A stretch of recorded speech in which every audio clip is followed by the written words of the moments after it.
Saya akan bertanya Pak terkait penyidikan ya Pak ya. Yang ingin saya tanyakan, yang menjadi penyidik ketika menerima pelaporan ya Pak ya, laporan dari masyarakat.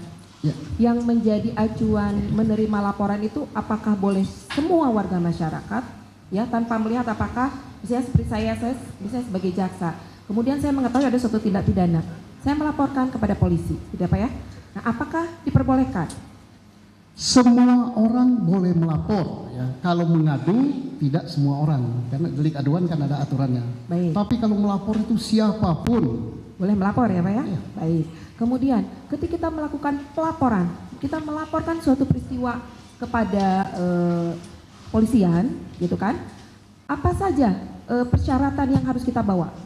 Apakah berikut alat bukti langsung kita bawa, gitu kan? Karena kan sepengetahuan saya, ketika kita melaporkan sesuatu itu di sana itu ada pasal apa yang dikenakan, kemudian siapa saja yang menjadi saksi, siapa pelapor, begitu kan Pak ya?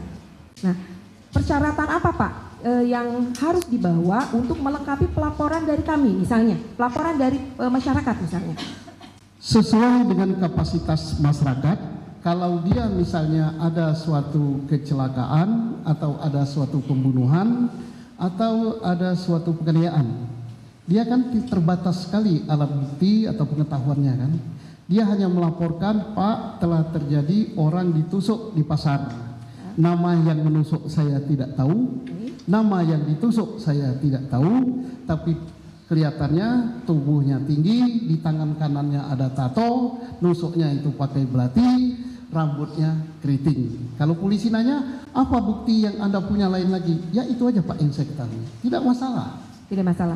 Artinya dengan alat bukti yang demikian itu bisa melapor, kemudian Ya.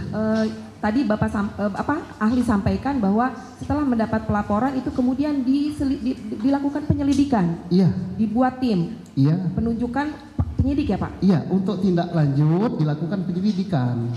Betul setelah terjadi peristiwa itu, selain bapak atau ibu yang melapor tadi, ada lagi apa tidak yang melihat? Kemudian di tempat itu apa iya tercecer darah? Apa iya ada belati yang jatuh? Apa iya ada dompet yang tertinggal? Apa iya ada HP yang tertinggal? Nah ini dikumpulkan. Jadi tidak perlu yang melapor itu harus lengkap, termasuk ada aturannya tidak perlu harus berpakaian lengkap. Baik. Bersandal jepit pun boleh. Terima kasih Bapak.